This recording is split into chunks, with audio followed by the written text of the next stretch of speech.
I will show how to import your public keyring and your private secret keyring in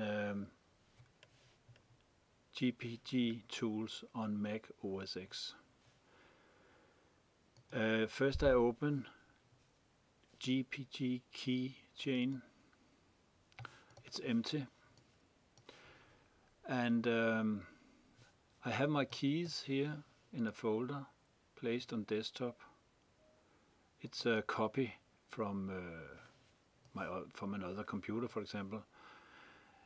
It can be anywhere on the computer. Then I click import,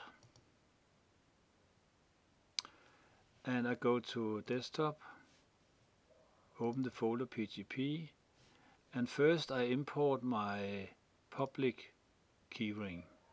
I can see that it has content 383 kilobit. I click open.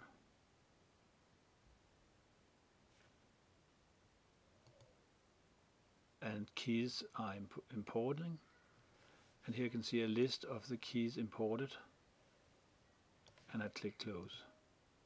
So now I have my keys here. Public key. Public keys.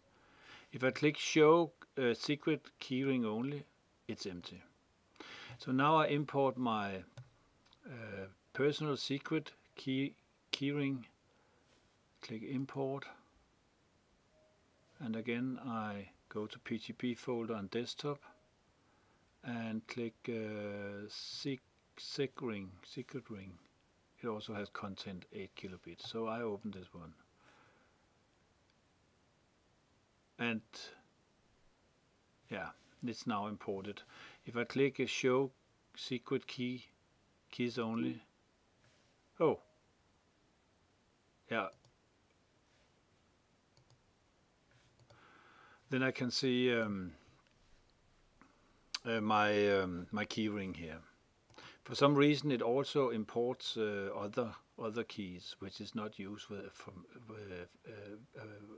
which PGP is not using, but that's another story. So that was end of this small tutorial.